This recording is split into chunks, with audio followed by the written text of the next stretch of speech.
अनजान रास्ता। मेरा नाम पवन है और मेरे साथ ये घटना तब हुई थी जब मैं 21 साल का था। मेरा गांव उत्तराखंड के पिंडारी ग्लेशियर के फुटहिल्स में है।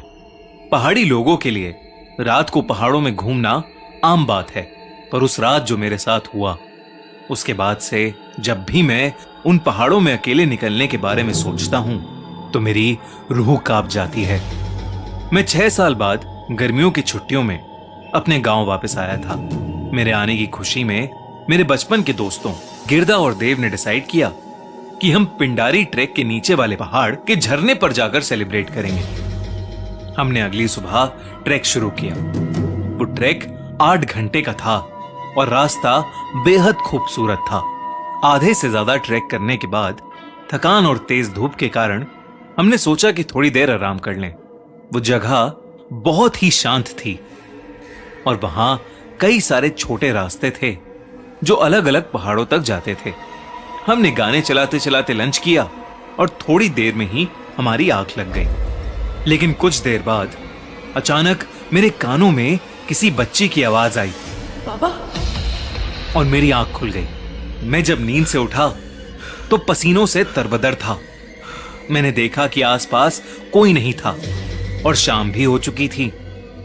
उस वक्त मुझे वो एक बुरा सपना ही लगा। हर तरफ शांति थी।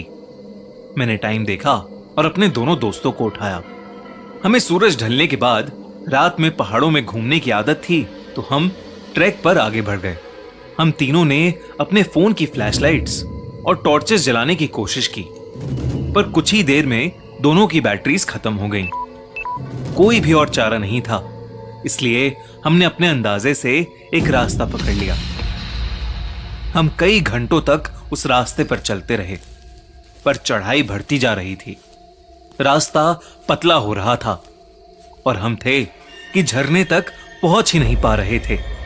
पर न जाने वहां की हवा में ऐसा क्या था कि मुझे हर समय ऐसा लग रहा था जैसे कोई मेरा पीछा कर रहा है। लेकिन मैं जितनी भी बार पीछे मुड़ता, मुझे सिर्फ पेड़ और झाड़ियां ही नजर आती थीं। कई घंटों तक जंगल में भटकने के बाद हम समझ गए थे हम सही रास्ते से काफी दूर आ चुके हैं। शायद हम चलते चलते किसी दूसरे ही पहाड़ पर पहुंच गए थे। हमारे शरीर थक कर चूर हो गए थे। हमने एक सही जगह पर अपना तंबू लगा दिया, लेकिन तंबू लगाते वक्त मुझे झाड़ियों से फिर से एक छोटी लड़की की आवाज आई।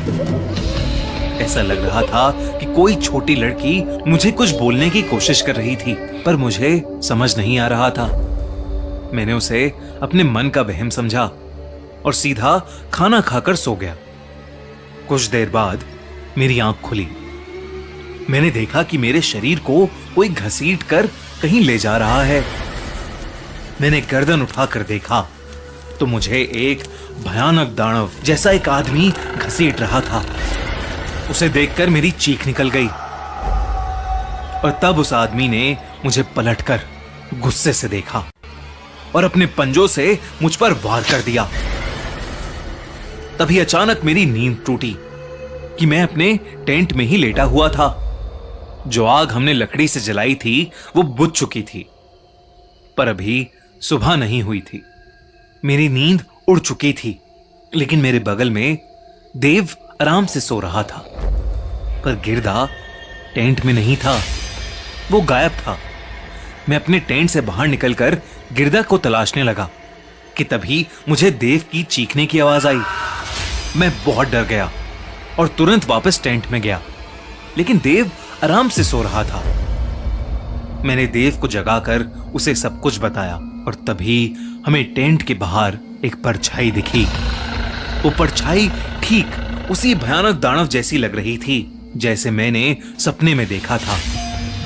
देव की डर के मारे चीख निकल गई और उस दानव ने अपने पंजों से उस टेंट को चीर दिया और उस फटे हुए टेंट से अब वो साफ साफ दिखाई दे रहा था।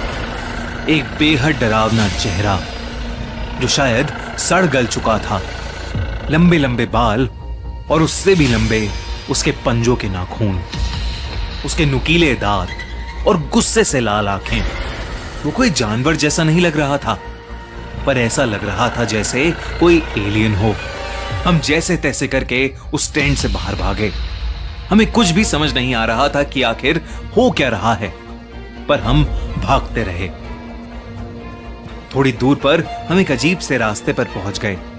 रास्ता बहुत पतला था, पर हम बार बार फिसल रहे थे। मुझे भागते हुए ऐसा महसूस हो रहा था जैसे कुछ नुकीला बार बार मेरे शरीर पर लग रहा है। लेकिन हम भागते रहे और कुछ देर बाद झाड़ियों के बीच जाकर गिर गए। उस वक्त तक सब शांत हो गया था और वहीं से हमें नीचे कुछ ही दूर एक गांव दिख रहा था। हमें अपनी जान बचाने के लिए उस गांव तक पहुंचना था। तब मेरी नजर देव की शर्ट पर गई। उससे खून बह रहा था। उसी तरीके से मेरा भी खून बह रहा था। हमारे शरीर पर सैकड़ों कट्स लगे हुए थे। ऐसा लग रहा था कि जैसे किसी ने हमें बुरी तरह नोचा हो। तभी हमें उसी दानव की गुहार सुनाई दी जो झाड़ियों के दूसरी तरफ से आ रही थी। हम अपनी बची कुची जान लगाकर वहां से भागे। हम तब तक भागते रहे जब तक हमारा शरीर बेजान नहीं हो गया। हम दोनों बहुत बुरी तरीके से घायल हो चुके थे और हमारे दोस्त गिरदा की भी कोई खबर नहीं थी। तभी मुझे ऐसा महसूस हुआ कि कोई हमारी तरफ आ रहा है। मैंने देखा तो वो एक बकरी चराने वाला था। उसने हम दोनों की ऐसी हालत को देखकर शोर मचाना शुरू कर दिया और कई गांव वाले वहां आकर जमा हो गए। उन्हें देखते ही मानो हम दोनों बेहोश ही पड़ गए। पूरी एक दिन की बेहोशी की हालत में रहने के बाद हमें होश आया। हम दोनों के शरीर पर पट्टियां बंधी थीं। वो गांव के मुखिया का घर था। होश में आते ही हमने उन्हें सब कुछ बताया। जब हमने उन्हें वो सब बताया जो हमारे साथ हुआ तो वो थोड़ी देर के लिए शांत हो गए। थोड़ी देर बाद उन्होंने बताया कि हमारा बचना किसी जादू से कम नहीं था, क्योंकि उस पहाड़ में कई काले तंत्र करने वाले तांत्रिक वास करते थे और कई साल पहले एक आदमी वहां उनको काबू करके उनकी शक्तियां पाने गया था। उस आदमी ने उनकी शक्तियों पर काबू पाने के लिए कई जानवरों और इंसानों की बलि भी दी और फिर वो उन्हीं पहाड़ों में कहीं गायब हो गया। लेकिन वहां के लोग मानते हैं कि वो आदमी अभी भी काली शक्तियों की मदद से जिंदा है और उन्हीं पहाड़ियों में अपने अगले शिकार का इंतजार करता रहता है। मुखिया ने बताया कि गांव की एक लड़की खेलते खेलते वहां गलती से चली गई थी और फिर वो कभी नहीं लौटी।